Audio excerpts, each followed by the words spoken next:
Mark and I were about to press the button. We're on time, 9 o'clock at 59 Dean Street Studios. And I must say, it's not a particularly imposing place, is it? Out from the outside, it's just a black door. You know the song Behind the Green Door? Well, we're going to find out what's behind the black door. Okay. And now, as we're walking down some very steep stairs, wow, look at that. There's on the wall ahead of us, there's signatures, I think, of people who record here. Mark's pointing at Cage Against the Machine, Crystal Fighters. It's covered in signatures. And we're walking down the stairs, and here we have more. Yeah, everyone who comes in to record some stuff, they get them to sign the wall. Well, welcome to my studio. Yes, indeed. It's lovely to be here. We shall begin formally, and thank you both for coming along and agreeing to meet up again. How long is it since you last saw each other? Just a year or two? Well, it's a few years. Yes. I'm not absolutely sure, but it's within the last 3 years. 3 years or so. Yeah. Right. But so before that, Yes. donkey's years Yes. before. So that's Suzanne Lee Barnes of which business would you, both businesses? Wheeler End Studios and Dean Street Studios. And Dean Street Studios. And Joe Wood of Joe Wood Organics. Yeah. I do Joe Wood Interiors, and I have a pop-up restaurant that I do every year. Pop-up restaurant, which And we will you're come an to. author. Oh, I'm an author. Yes. 2 books. Oh. And if you'll forgive me, a public speaker. Oh, God, I'm not such a good public speaker. So again, thanks to you both. To remind you, the connection that I felt, knowing you both independently, didn't realise you actually had met several times before, although I suspected you would, having been in the business, is that your lives seem to overlap now and again. And you're both in business, you're both successful businesswomen, and we're going to find out how similar and how different your backgrounds are, how you ended up where you are. But you've both been in the music and arts world, and you could have taken very different paths, but you didn't. You both took the path of stepping out in your own right. You're in the music business still, in a way, Suzanne, and you've ended up where you are now, as successful businesswomen. As our hostess. As our hostess, we should start with you, Suzanne, asking you to introduce yourself to the audience and tell us a bit about your background. Because we know from Joe, who's written books about it, we know less about yours. First of all, I'm Suzanne Lee Barnes. I am a very private person, so We're not going to get a book out of don't you. do public speaking, and I couldn't write a book. But I started in the music business when I was 17. Right. I kind of fell into it. I went to see a band in Leicester with a boyfriend, not a boyfriend, a boyfriend of mine, whose name was Patrick Meehan. And the support band to the main band were really good, and we were completely green, the two of us, and we went backstage and asked them if they had a manager, and they said no, and we said, would you like us to manage you? And they said, okay. So we didn't have a clue what to do, but I knew the T-boy at Decca Studios, whose name was Roy Baker, and I borrowed some money from my auntie, and we went in from midnight to 8 a.m. over 2 nights and came up with 2 tracks, and we sold them to Pie Records, and they gave us a cheque. So we split it, we gave half to the band, and we bought a Bentley. Bought a Bentley? It was only an old. It was a second hand. It was worth a enough. lot now, most probably. It was enough in those days. We didn't buy the Bentley outright, but it wasn't a new one. It was a pretty battered one. I'm still working on getting a second-hand battered Bentley. So it was really battered, but we were very rock and roll. I mean, you are at 17, aren't you? Everybody thinks they're rock and roll. Yeah. And we took an office in Bond Street. It sounds very glam, but actually we were up on the 4th or the 5th floor, above some shop or other, But that's how it started. And what were the two of you doing before? You were. I was at college. You were at college, right? Okay. And so you had no connection, with just not in the family blood or anything, musical. No. You just walked in, saw a band, and said, "Do you want a manager?" Yes. What was it, by the way? Fate. Would I They know were the name? called Pesky G. Pesky No, G? they never did anything. I was going to say, Yes. as in, we've never heard of them. Yeah, no. Sorry if you're listening, Pesky G. Yes, Give it another yes, try. yeah. But yeah, some people talk about how lucky other people are, and you could say that how lucky was that. But my perspective is that's not lucky. You made that happen. You chose we to actually actively went out, because I think that it's every young person's dream to be in the music business. I think, a good proportion, I think, of youngsters would like to be involved in the music business somehow. Music is a driving force. Oh, for sure. Through your teenage years. Yeah. And see, Mike and I both do a lot of voluntary work with the Princess Trust. And if a 17-year-old came to us as Princess Trust mentors and said, I want to be a music manager, we would start by saying, okay... Don't. No, we would say, just follow the kidding. dream. Let's start with a business plan. If somebody said that to you, then how loud would you have laughed? I actually Back think... then, they didn't really do business plans, did they? No. No, you just went with the flow. Yes. It was a completely different business world then. Yes. There were no computers, the phone, you had to go to a phone box or, there wasn't that level of communication. How did you navigate your way around the negotiation of the deal and how to get You into learn fast. I bet you did, yeah. You go to a lawyer and, you get burnt by a few contracts to start off with. Okay. But it was very much an up and down lifestyle, career. But once you're involved in, for me and for people that I know who are involved in the music business, once you get involved in the music business, as you know, Joe, it becomes a way of life and you don't really want to move out of it. So it's feast and famine. You starve and then you have a bit of money and then you starve again. But it doesn't matter, does it, Johnny? Johnny's our, So what about sound engineer today. Thank you. Gerald, people may have read the two books you've written so far, but again, just as a brief introduction to people, how did you end up, I think you did it through fashion, but how did you end up in the music connection, the fashion and arts business? When I met Ronnie, really, I went to a party and he was there and he just sort of followed me all over the place. And then he invited me to Paris and I never really left, And then I just hung out with the boys.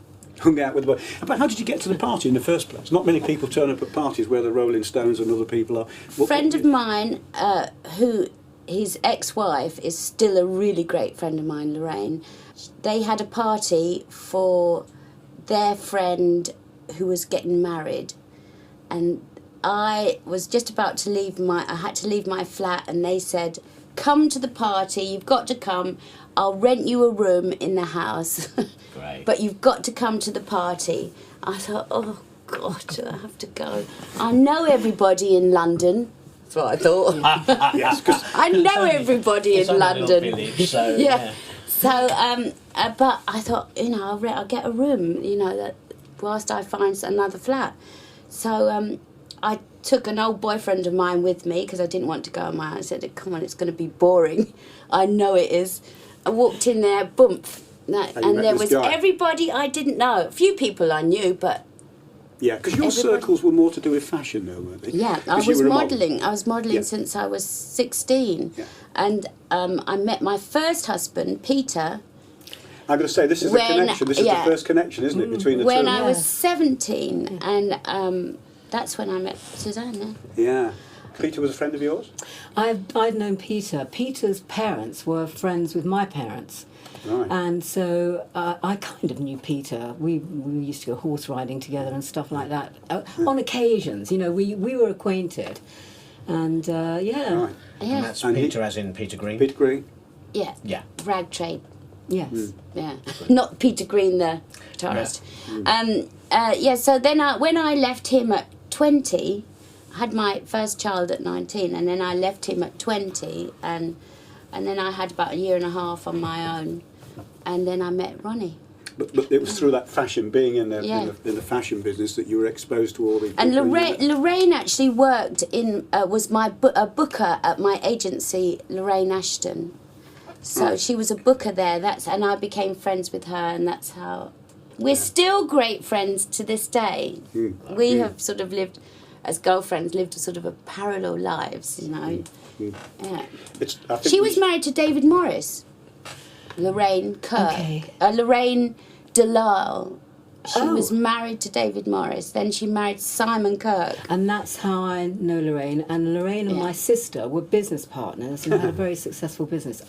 Honestly, the connections are, it's Did just you such know a that? small world. Who was it? Who was that then? My sister was Manya, is Manya. Oh, yes, okay, yes, that's right. Yeah. Oh, God, it's a small So world. it is, isn't it? exactly. This is the interesting Oh thing. my It's a small God. world with two women. Oh my goodness, yeah. So that your lives collide. Well, they didn't collide. They just touched on each other and then Yeah. separated. Then you met again. But it's time for a piece of music. Absolutely. And Suzanne, you're our host. It's your first choice of music, and you have chosen for us Alvin Lee, Bluest Blues. Yes, that's Tell us the about most choice. beautiful. Well, Alvin and I were together for 20 years, and we have a beautiful daughter who actually runs this studio, Jasmine. And this is one of the most hauntingly beautiful guitar solos and pieces of music. It's just Brings back obvious very, memories very for you. memorable. Alvin sadly died last year, which Yes. Yeah. Here we go with Yes. Bluest Blues by Alvin Lee. So you've got these overlapping lines that you both kind of came through some fortuitous. You met saw a band and said, "Do you want a manager?" And they said yes. And you end up going because of your fashion back. You end up in a party with a guy called Ronnie Wood who happens to take a fancy to you, and then your lives begin in I met music. Alvin at a party as well. Well, Oh, I was did gonna you? ask we need to know how you met It was Alvin. all going on back then, wasn't it? What happened from then onwards? Yeah. Well, I was in the music business, as we say, and my best friend at the time was Eleanor Emerson, who was married to Keith Emerson from Emerson, Lake and Palmer. Okay. And she threw a surprise birthday party for Keith at their studios, which were then called Manticore. And I, like Joe, I thought, oh God, I really don't feel like going. It was just one of those horrid, freezing cold winter nights, and it was raining. But I went because Eleanor would have been very upset if I didn't. So I went, and I met Alvin, and I was working part-time in a film company because I was starving at that time. So That sounds very glamorous, though, starring and working for a film yeah, I company. worked for a film company, and In a garret in Paris. Yeah. and he was about to embark on a tour with Marlow FM, which was his first foray away from 10 Years After. And they were going to America, and 2 weeks later he sent me a ticket to meet him in Jamaica for Christmas. And we never parted after that. Yes, Now it's sort that- of like I went to Paris and I never left, you know. That's right. You say in the book that you kind of, Yes. hey, Yeah. come to Paris, and you turned up there, and Yeah. And that I was have to Yeah. say, if I had to choose between Paris and Jamaica, I'll run with Jamaica. Yeah, I know. Shame they weren't recording in Jamaica. I'm sure that's been on your list. It was also spontaneous Yes, and it was. and you know, and also then you didn't have any paparazzis. You were free, unlike now. You know. it does strike me that both of you. It doesn't sound as though any of this was planned.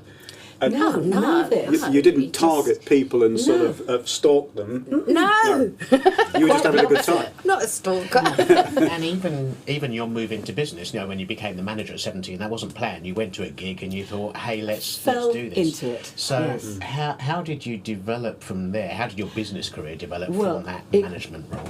It was very up and down, I have to say, and my parents helped me a lot with financially because I went off to America to try to break into the music business there, being completely green and naive, and thought, oh, I know a lot of people in the music business, and it was very, very difficult. Yeah. America. Although I knew a lot of bands, it was led by certain groups of people that were influenced by Italians and that sort of thing going on, and it was very unstructured in comparison to what it became. When Then. you say in the music business, what were you trying to be in the States? Were you trying to be a manager or trying to promote your band? Or bands? I suppose I wanted to continue in the music business. I actually went to see some and work with some lawyer friends of mine to Okay. try to learn more about the business. And I wasn't sure whether I wanted to stay in management or whether I wanted to, I suppose management was the thing because you'd organise the gigs, and that has always been a great interest to me, and that's what I do mainly now. I say that's because Jazz, as you said, runs the studio on a day-to-day basis, but yours is the live entertainment business. Yes. So the question I have, and beware, Joe, because the same question is coming for you in a minute, is at what point did you think to yourself, actually, this is a business, I'm making money, I'm doing good work, I'm enjoying it, and I am a businesswoman? I think when I had a structure to my business and started earning money, and actually the business made some money, was when I would call myself a businesswoman. But you learn as you go, and I think it's confidence as well. You can structure a company, and then I made myself a limited company. Okay. And started taking it really seriously. Yeah. The thing about both of you is that you could have just lived in the shadows. As Alvin I've always wanted to be in the background. I've never ever wanted to be in the front. I wouldn't put myself on stage. I can't. See, I'm opposite. Yes. I always want to be up there. You're a model. You're Yeah. a very successful model and very stunningly beautiful as well, Thank and you. still are, of course. I was going to say, let's add the Yes, still are. yes, and absolutely. Well, we all Thank know. But you could have just been the wife of a famous rock star, just as Joe could have been, Yes. just the wife of a famous rock star. But neither of you decided that was good enough for you. You were in business, and you were going to make a success of it. Yes. Yeah, well, you see, I started my business in 2003. It sort of came from being ill in the early 90s and discovering all things organic, and which actually helped me get better again. So all I had on my mind was I still want to change the world and make everybody eat better. So I was still married to Ronnie, and I thought I need to do this. And a friend said, you need to make those products that you want to do so desperately. So I went to see my friend Josephine Farley, who started Green and Blacks, and she said you must go and meet this cosmetologist called Colette, and I went to see her, and it all began like that. I thought I was going to have these products made and in the shops in 6 months. A year and a half later, they were ready, and it wasn't until I went to Harvey Nicks and had a meeting with the chief buyer with my basic products, not even in their bottles yet, and pictures of the drawings of what they're going to be like, and I actually sold it to this woman. Brilliant. And she, at the end of the meeting, she turned around and said, yeah, we'll take your products. So you're in the sales business as well as I the thought, organic. oh my God, Harvey Nicks are going to take... And I went outside and stood on the street with my friend Donna and screamed, oh my God, I'm going into Harvey Nicks. And that's when I realised I was a businesswoman. All right. Yeah. A For flash. me, it was like a...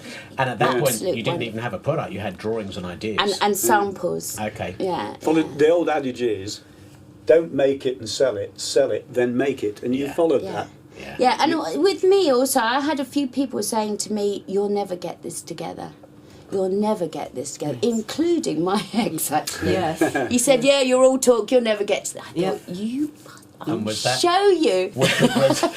Was that a real motivator for you? People saying you won't succeed. And then I was a went to a PR agency, and they said, oh, we get lots of rock wives who come up with these sort of ideas. Yeah, exactly. Yeah. This I is thought, my they point. don't You two- believe I'm going to be able to do this. Yeah. I am going to do this. So why did you believe that? What made you different? Because I have a real passion for it, and I think if you've got a passion for something, then I think that can you can make it work. I'm going to agree with you, and you have to have that passion, but running a business is a particular skill set, and it goes for both of you. We're here in a fabulous studio, but there's rates to pay, and there's staff to sort out, and there's pensions enrolment, and there's all that stuff. Yeah, about you see, running I'm a useless business. at all that other stuff. So Luckily, how I've do you got a make- great son who does that side yeah. for me. I would be absolutely lost So if I hadn't got him. You focus on what you're good at. And let Yeah, someone I else do all the that creative stuff. bit and Yeah. and promotion and all that. I'll do everything like that. But if you sat me down with numbers, I'll be absolutely lost. I wouldn't know how to do it. Yeah. Yeah. I think we'll come I would back, say if I it may, must to be the time. skills Yeah. and the bits of being in business that you're passionate about. But it's your turn to tell us, Joe, about your choice of music. Stray Cat Blues, surprisingly, by the Rolling Stones. What's behind that? Why that particular track? Do you know, I remember when I first heard this song and I absolutely fell in love with it. It was so sort of basic and bluesy and great guitar solo. I do love a great guitar solo. And one thing about Ronnie that I adore is that he's such a brilliant guitarist. And when he plays this live, there's nothing better for me. So that's why. Great. Here we What go. better reason to choose it? Yeah, Stray Cat Blues, the Rolling Stones, and particularly Ronnie. That was Stray Cat Blues. As I know, has got a lot of happy memories for Yeah. you, Joe. And what I want to come back to is this idea that we have two ladies who were in the rock business with someone who was at the front of it, two famous people. But you managed to get involved in the business in some way. You were obviously not just along there as passengers. You actually actively got involved. Yes. I think from your book you were PA to Ronnie. For me, I had to be doing something. I mean, I know I was raising the children in a mad world and going on tour, and I was always making sure that I looked after Ronnie. Actually, it was Mick that came and said, Joe, Ronnie needs a PA. And I said, oh, he does? Oh, no. And immediately thinking, oh, God, who am I going to find? You And then applied for the job. And he said, you're here all the time. You might just as well do it, and we'll pay you. I went, oh, Jesus, being paid to pack, unpack, and organise his life. So I did that for, that's what I did right up until the end. But I also started my business when we were together, and then when we split up, really for me, it was, I grew up, really, which I needed to do. I needed to fend for myself and become my own woman, which I'd always thought before I met him I wanted to be that person. And then now this was the chance for me to come out of my shell and come out of behind his coattails and do something that I always wanted to do. So it was own right. yeah. And so all that time, but over 30 years I was with Ronnie, it was just all about him. And then it was suddenly, woohoo, all about Joe. And Suzanne, is there an overlap? There's any similarities? Very, very similar. I totally identify with what Joe has just said. And I was in business before I met Alvin, and then it all got pushed to Took the a bit of a background backseat, because yes. you have to look after them. They need their lives organised, and I think that's what Joe and I did, and that's what we do, because they are highly successful people in their own right. So you sort of you run the day-to-day things for them, and it's a lot to deal with. But We're multitasking. with it, yes. Is But this I always wanted to do something. I couldn't just sit there and twiddle my Yeah, me thumbs too. as well. Right, so I always wanted to do something. I wanted to release some albums of Alvin, some compilation albums. He wouldn't let me because of the man's world situation, where he had a manager, he had a record label, and those people really wanted to run his life, that side of his life, and I was never allowed to until we split up. right, and this is an interesting point. You were. They say that women in business are in a man's world. I think it's changing, but I would have thought particularly the music business. It was very difficult. In those It days, still if is. not Yeah, now. I'm sure it still is for a woman, It still is. You don't get many women there. I mean, there's something like get before you get the Sharon artist. Osbourne, maybe. I don't know. And there are others. If you're listening, feel free to phone in. But Mike used a phrase earlier about the glass ceiling, and within your individual businesses, there is no glass ceiling because you're at the top. You can't, you own the businesses, you run the businesses, but you're dealing with lots of people, potential suppliers, potential customers, and all that. Those relationships. Do you find resistance from them to doing business with a woman, or do you feel it doesn't? My business, it's a woman's business, So my business is quite. Okay, the cosmetics, female. I'll agree with you. Yeah. The pop-up restaurant, perhaps less so. Being an author, definitely not just a woman's world. So, you know, when you're negotiating with a publisher, for example, do you... Bring in the sun. Yes, bring in the people who can negotiate. Yeah, bring in the sun, because so I you wouldn't... outsource that. Yeah, that kind of outsource work. that. Yeah, it's important. But to that's do. not about the fact that you're a woman and he's a man. It's about he's the business Yeah, person he's got and the you're- business brain.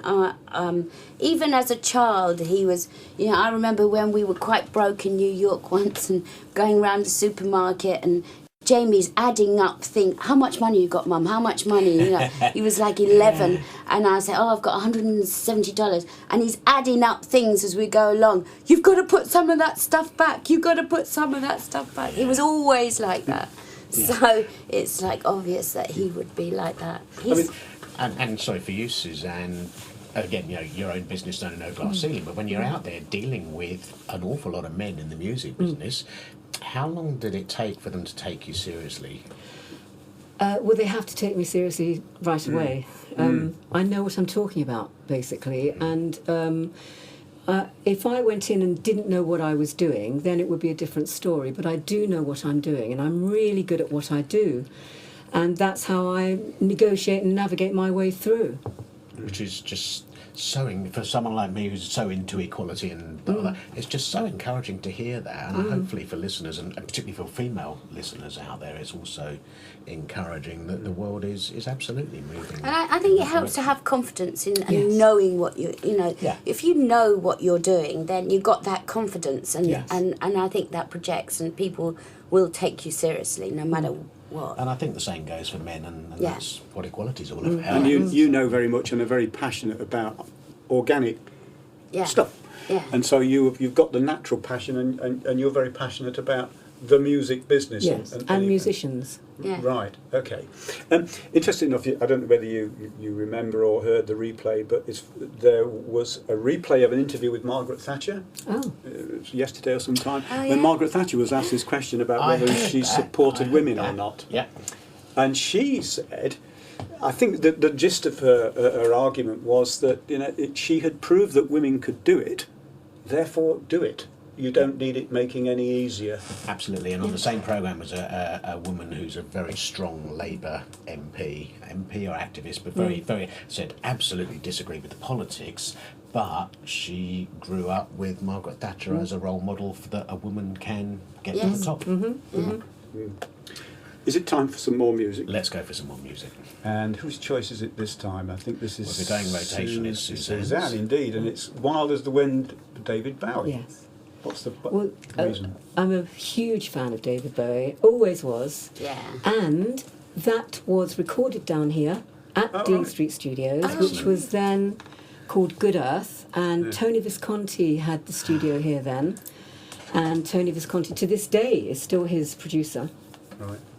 And they recorded that down here, and we have a photograph of them all in I here. saw the picture on the wall just Yes. outside of a very young And David they Bowie. have a very sort of early video recording of it. Well, it's not video, it's film, I suppose. Right, yeah. So Okay. it's very, very dear to my heart, and it's one of my favourite ever, most beautiful tracks as well. Well, here we go, Wild as the Wind with David Bowie, recorded here. Not often we can say that. No.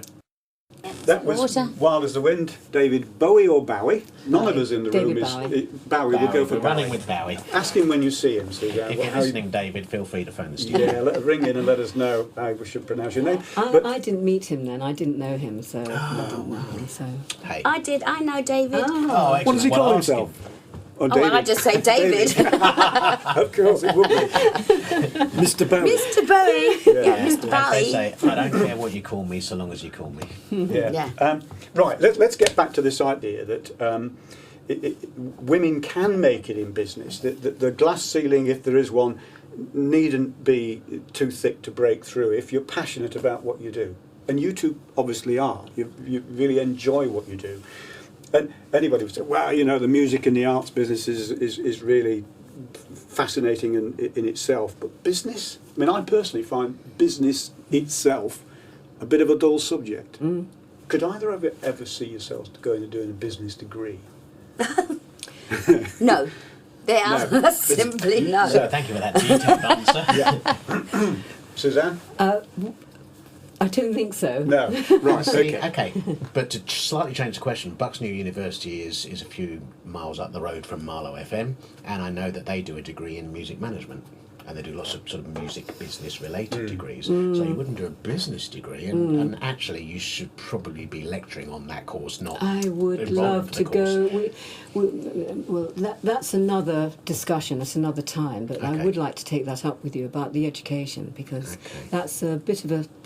It's a bit of a thorn in our side, in some ways. But that's something that we should have a discussion about we another will time. do that. We will have a BizBuzz special about education in business, and we'll invite you back to come back. Because to that we're a one. big supporter here. Okay. Of We give placements for. you do. Yeah. Okay. Well, we used Internships to. and things. We used to. Yeah. Okay. Good. Well, what about business? What do you find fascinating about business? For me, it's all about the creative part for me. I mean, I would take a course, but I'd like to take it in nutrition, Yeah. you know, and all things, you know, natural. And Yeah. that's what I would be. In fact, I've thought about it a lot. If only I get the time, I will make the time. Because I just totally believe that what you put into your body is so important. You know, you can cure any illness from food. I believe that. You know, just change your diet and see what happens. But so for me, I have a great passion for that.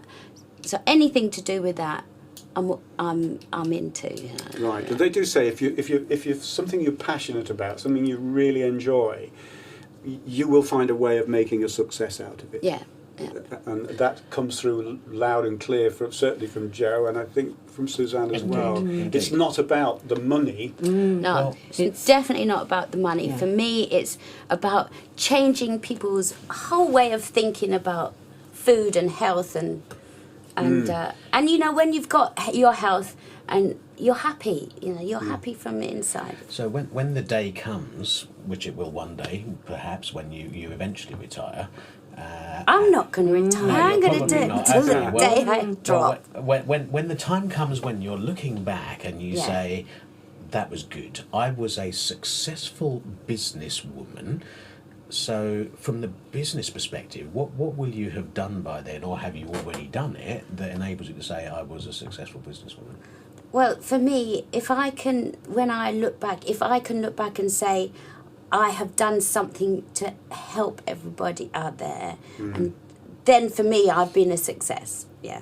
Right. Yeah. If I have changed some people's minds about what they put on their body and what they put in their body, for me, I've done a good job. In business, they call that a mission statement, don't they? Yeah, absolutely. They call it. You have a mission statement. You just write Yeah. that down. You just develop Vision, your business mission vision. statement. Yeah. Absolutely. Do we have a mission statement, Suzanne? Oh goodness, I wouldn't know what a mission I want to statement teach the world to is. see. It's supposed to be on a wall in a frame, and it's No, a mission statement is really it's capturing in just a few words what's it all about. What are you trying What's to the do? purpose? It's not the same as a goal. The goal you could have a series of goals. Well, get into Harvey Nichols, get into some. They're Yeah, goals. yeah. Mission is that they're all about one thing. All of those goals lead to you achieving the mission. Yeah.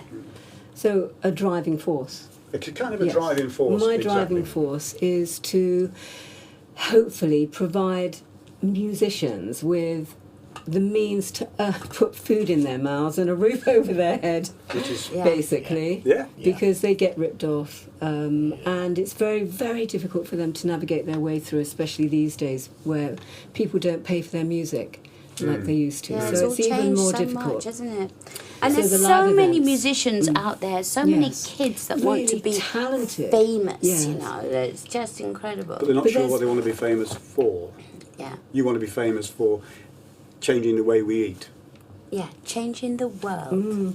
But the musicians that I come into, a lot of the musicians that I come into contact with, the young ones, are so passionate about the music and the writing that they have to be able to provide that for the world, and it's trying to give them the means. A lot of them don't actually want the huge fame, but they do need to survive, and all they want to do is to play their music and survive, and that's a critical. I remember an interview with Michael Parkinson, I think it was, asked Sting, you made a lot of money out of this, Sting. What would you done if you couldn't make money out of this? I don't know. I'd probably been a milkman, but I'd still be singing. Yes. Yeah. But that's the case. And you'd still be doing organics. Yeah. You would have found a way into it somehow, and you've stayed in Yes. and would find a way of helping musicians. And isn't it great that you've been able both to take your passion and actually earn some money out of it? A lot of people take their passion and it becomes a hobby, but you've actually turned it into a business. Yes. And we've got there's a couple of things. One, if you're a woman, you can do that. That needn't stand in your way if you're passionate about it. And two, get people around you who do the stuff that you find boring. Yeah. Yes. Accountancy. See, I've got Jane that does all sorts of, the bits that I can't do. Absolutely. And I've got Jamie. Is it time for some more music? I think we should definitely have a piece of music. Yeah, Joe's choice, Mercy, Mercy Me by Marvin Gaye. Yeah. Now, this song, when you listen to the words, it's so relevant to today because it talks about radiation underground, the fish, the oils in the sea. It talks about the mess of our planet. And this was done over 30 years ago. I'm going to listen to this. This was done over 30 years ago, and we still haven't done a bloody thing about it. We have made it worse. Yes, we've made it We're quite good worse. at doing And that. Marvin Gaye was singing about it then. And for me, this song, God, I remember when I first realised what he was saying, and I thought, oh my God, he's so right, Marvin, you're so right. So I love this song. I just adore this song. Great. Well, let's have a piece of Marvin and let's listen to the words. Great. Thanks, Joe. Now. Wow, with so many parallels as it is. We have, I suppose, for me, and I'm sure for you, possibly, is the struggle when we split up with our relative partners and then came out of that and what we did and how we made it, because you made a huge success, wonderful. And for me, that's when I struggled. And again, it's not been an easy path. And, I worked morning, noon and night to turn my studio commercial. Good, because one of the other lessons I then I got involved in live events. Right, but another lesson that we might draw from it is, it's hard work. Is it hard work? Yeah. Yes. Yeah, Okay. especially starting. It was very hard at the start. Yeah. Right, because you had to go and at least you had to walk the streets, go and see Harvey Nichols, bang on the door, be a salesperson. Yeah. You're not just And a then- phrase and word in then- the streets, I know. that's- Yeah, then I did lots of in-store stuff, standing with okay. my little So you- stand saying, hello ladies, do you want to try my products? Yeah. I used to hate that bit. Okay. Yeah, but love well that. done you for did it. doing it, honestly. Second business. I tell you, there is a lot of similarity that I didn't even realise, and the drive and the passion of what we do, and just the belief that you just do it. You just have to. You have to do it. I have to do what I do. Yeah. That's another Yeah, lesson. isn't it? absolutely. You were quite animated, both of you. Yeah. So it was about the fourth lesson or the third lesson. It doesn't matter. Chapter 6. A lesson is it's about hard work as Yes. well. Yes. You both agree. And also, it's about doing stuff that you don't want to do. You didn't want to stand there in a store and do that. And I absolutely hated being in store and especially at first and sort of push myself but actually on people. I'm surprised because earlier in the show you said about how you will get up there and you'll push yourself, and you were a model, so standing up there and being the focus was. But really, you standing in front of a camera is easy, But for me to actually sort of try and get women that really didn't want to talk to you and walking through the store, and I've been that woman, somebody's Yes, trying to flog me something over there, yeah. and say, excuse me, are you an organic girl? I'd say, I lovely. learned how Lovely. to say different things, and so it was hard at first. I mean, I didn't like that bit, but I could do it. I can do it now. So when the perfume hopefully comes out at some point, I'll do the soon, same thing. You will, or you'll outsource that. No. You see, it's not for me. And if it's my product, it's better that I am out there trying to sell it than somebody else. And I think people like to know that it's me behind it, Yeah. and that I I mean, I like to be every stage of the way in creating it, from all the art and what the bottle's going to look like and the packaging and the smell and everything. It has to be, I'm happy with it, that I would use it. You know. So how active are you when they're doing sort of briefing advertising agencies and so on? I'm right there. You're right in it. Yeah. You see, that's the creative bit I love. I just love all that. And I imagine if I say, how active are you when they start crunching the numbers at the end of every quarter and doing a financial report? I'm not there. What about you, Suzanne? Well, it's not just that. Again, I think that what Joe has just said is very interesting, because what, for me, and it sounds like for Joe the same thing, you want to be involved all the way through the process of whatever it is you're working with. And for me, when I turned the studio commercial, when Alvin and I split up, it was, I used to cook, I used to clean, I used to be involved in every and any aspect that I possibly could. And it was from the inception of what came into the studio to the end product, and then people buying that product is just so incredibly rewarding. Yeah. When somebody buys what you have produced, And they love it, And they love it, yes. and they're so happy with it. I get lots of mail from people saying how much they love my products, and you know, it's very rewarding part. Very rewarding. You said before that the money's not important, kind of thing, and is that what gives you the warm fuzzy? Is when people say, "I love this product, I feel better because I've consumed it." Yeah, for me it does it, and you know, it's for me also giving people out there a choice. You know, you don't have to go with all the big, huge firms. There are little companies out there that do specialised products that aren't full of chemicals and are good for you. So it's a choice that we should all have as women, well, as people, to have an alternative to the mainstream. And you said before, Suzanne, about the you're providing an opportunity for the musicians to come here and do their thing and be their best. With the live events that you do, that's even more so. Okay. Yes. So to take a step back, when Alvin and I split up, I turned where we lived. He had a private studio there, and I actually turned it commercial. And he said, "I'll give you a year," because he wanted to sell the house. And he said, "I'll give you a year to see if you can make a success." Well, I did, but I did exactly the same as Joe. I went into promotions to earn enough money to be able to fund me turning the studio commercial. I got a studio manager in that was a friend of mine at the time, and we got in work from wherever we could. So I would work an early shift in promotions from 6 a.m. till midday, and then come home and run the studio, go to bed at 2 o'clock, get up and be at work at 6 o'clock. And I did this for 2 years. Wow. You proved your point.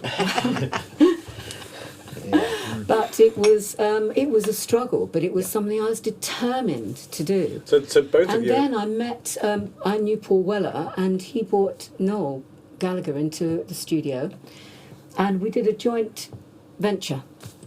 Oh, right.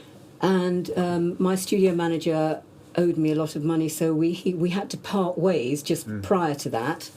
And Noel came in, and we had a 7.5-year relationship with Oasis up at Wheeler End. Excellent. And then after that, I went into live events. Great. Right. Great.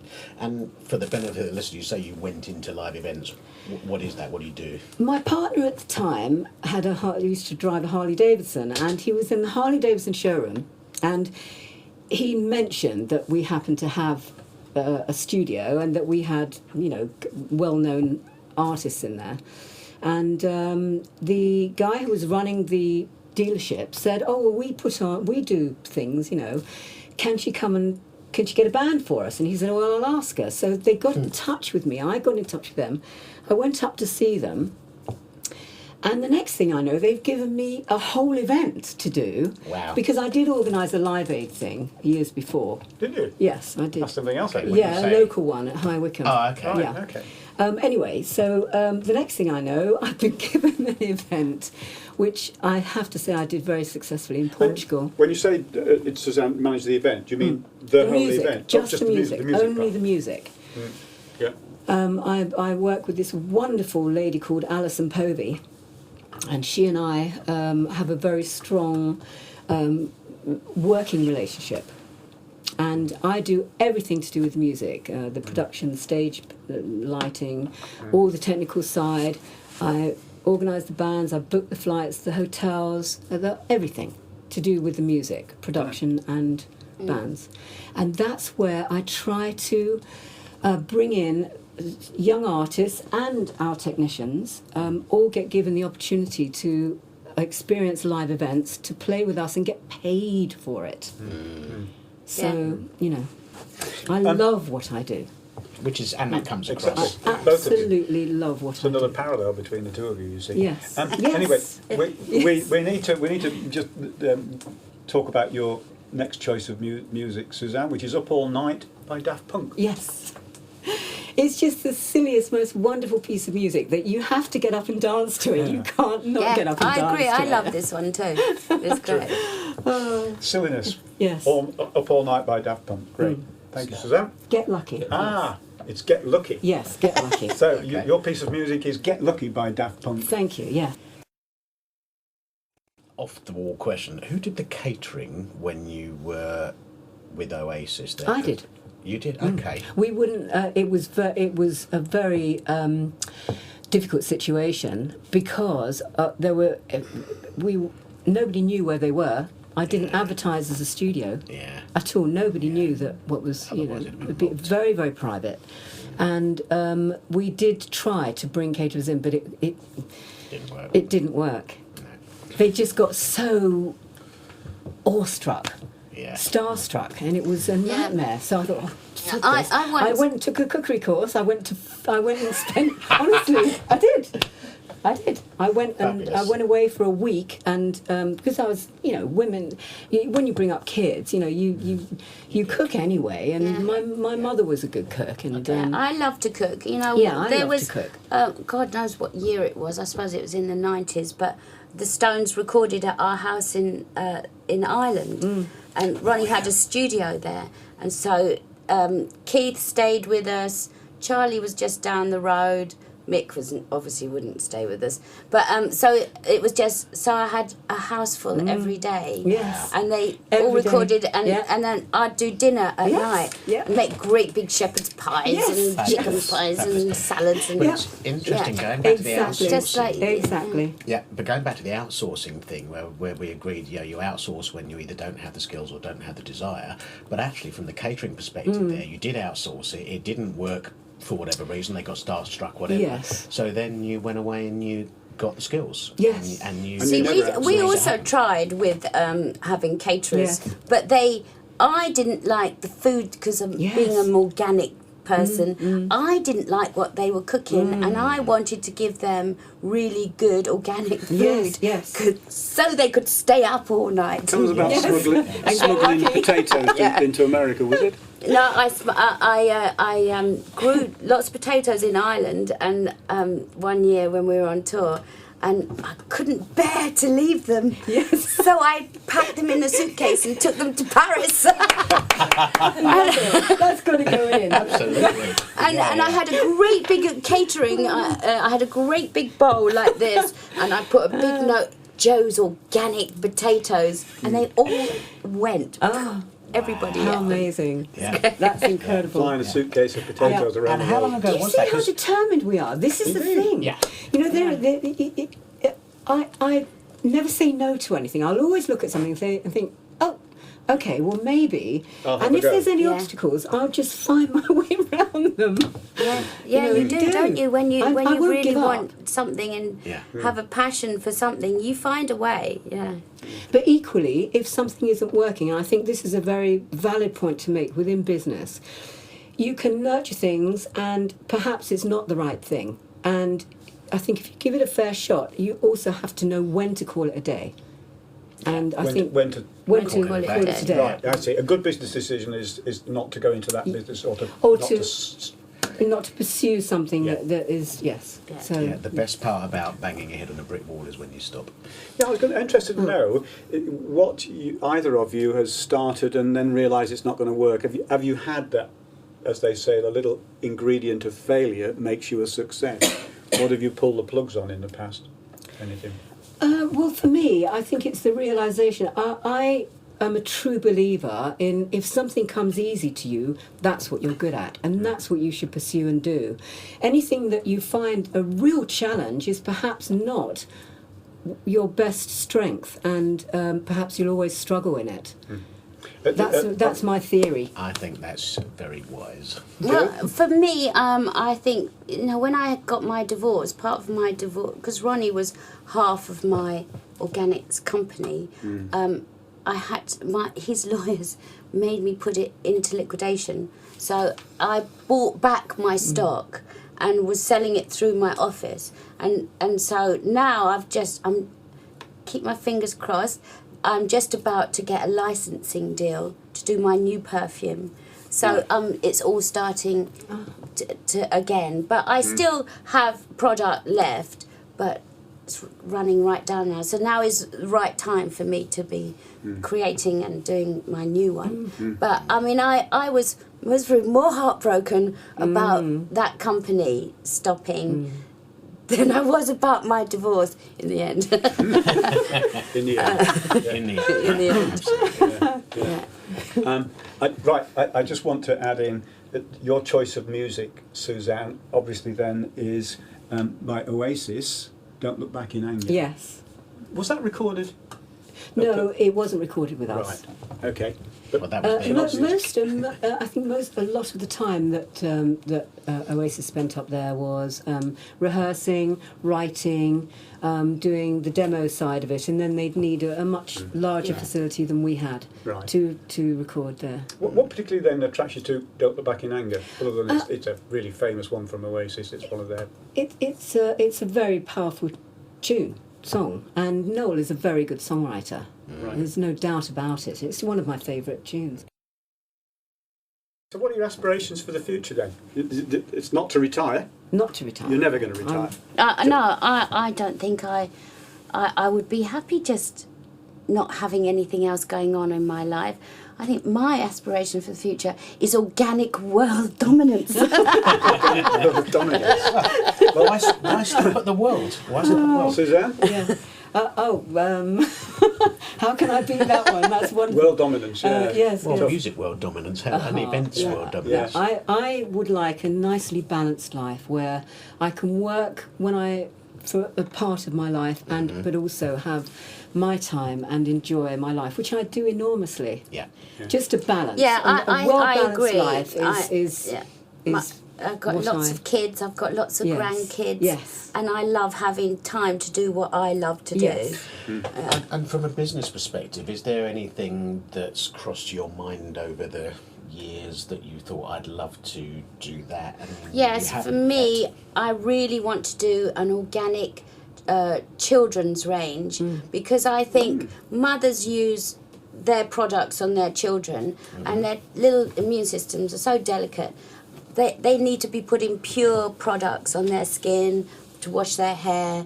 Little girls are using mum's moisturiser, especially when they get... And makeup, my little granddaughter got this makeup for her birthday and I looked at it and I thought, what the hell is in that? What the hell is in that? Because what you put on your skin goes straight into your blood system, far quicker than if you eat something. You've got your saliva to break it down, you've got your acids in your stomach. So it's really important, and that's really, I'd love to do a beautiful children's range. Fabulous. That's a wonderful thing to aspire to, with the wonderful packaging, I think. Yes, I know the packaging already in my head. Yeah. There you are. Yeah. Because they have to feel grown up, I think. Yeah, they have to be grown up, and it has to be pretty and beautiful. Yes. That they want. It's all about the packaging, really, for whether you're grown up or When you're young. little, yes. Yeah. And Suzanne, from a career perspective, any unticked boxes, any project you never quite got around to? I'm doing it. You're living the Yes, dream. I am living it. Yes, Excellent, yes. excellent. Well, I love what I do. I often ask people to make it real. You may not be able to answer this right now, but I often say, look, if we were going to have a champagne moment, which is a year from now, say, you walk in, you say, hey, Mike, here's a bottle of champagne, because we're going to celebrate, I've achieved it. I'm going to forget, I'm going to say, what have we achieved? What would you have to be saying to me that would warrant a bottle of champagne this time next year? Oh God. For me, oh gosh, I don't think I'll ever think I've achieved what I've achieved. There's always so much more. You know, Just keep I going. don't. Yeah. And I would say a successful event. A successful event. Yes. Mike, we've done it. I haven't had Yes. such a successful event. I also wonder... Another successful event. another, yeah. Not like Sorry, that sounds awful, doesn't it? I wonder whether you've got any kind of messages for ladies out there, or for anybody in business that you've learned, you pass on. What would you say? We've tried to tease out 2 or 3 different... Oh, follow your heart and Follow your your heart. dreams. Yeah. Yeah. Very much so. Follow your passions, but also know what you're doing. Thoroughly understand what it is you're doing. Research it, know it, go in with confidence. Confidence coming from knowing your stuff. And Yes, you, really like knowing Joe what knows you're her stuff talking about. about. Yeah, blind faith has Okay. no value. No, but not really. Having the skills to back up that confidence. If you go in with blind faith and don't know anything about what you're doing, then you'll lose confidence in what you're doing, and that's the biggest block. Nobody will want to deal with you. If you really know what you're doing and are good at what you do and believe in what you're doing, then Yes, people I think it's will very buy important into to that. believe in what you're Yes. doing. Yeah, that gives you confidence. I think if you've got that belief. Okay, so we'll now turn to Play Out on a piece of music, Absolutely, yeah. which I think is going to be Joe's choice. So here we are. It's been just a fabulous experience for me, and I know Mike, and I know that he's enjoyed it. We really hope the two of you have enjoyed it. A massive thank you to Suzanne Lee Barnes from Dean Street Studios and Dean Street Events for hosting us in this fabulous studio, which has got so many knobs and buttons compared with the studio in For people to take a Marlow look, FM. my website is... www.deanstreet.com. Excellent. And if you just, I know, if you just Google- DEANST.com. Yeah, and if you just Google Dean Street Studios, you'll find it. And if all else fails, email Marlow FM and we'll tell you the details. And of course, Joe Wood of Joe Wood Organics and Joe Wood Pop-Up Restaurants and Joe Wood Authoress and Yes, soon thank you. Touchwood to be Joe Wood Perfume. Have you had a good time? I've loved it. It's been great. It's been great to see you Yes, too, it's Suzanne. wonderful It's to been see you really too, good. Joe. Well, a massive thank I you thought to it you would as be well. good to Thank get you you, together. Mike, and I thank thought- you, Mark. Oh, Yes. my pleasure. And if people wanted to get in touch with you about your businesses, what's the best way of doing that? Is it Email Joe Wood Organics. okay? Jane at Joe Wood Organics or Joe at Joe Wood Organics. .co.uk. Yeah, or just Google .com. .com. And you know what? I know as well. If you Twitter? just Google, well, it's been fabulous to do this, and it's been fabulous to be in such illustrious surroundings and with two My such lovely pleasure. ladies. So we just have to play out on Joe's Absolutely. last, has the final choice of music, which is Happy. Yes, I Yes. love this song. This is my song for this year. It's Happy by Pharrell, and it's just a real happy Brilliant. song. And we keep playing this. It's such a happy song. It's Here we go. great. It is. Happy. It's wonderful. And, cheerio to everyone, and again, thank you to Suzanne and Joe. Thank you. Thank you.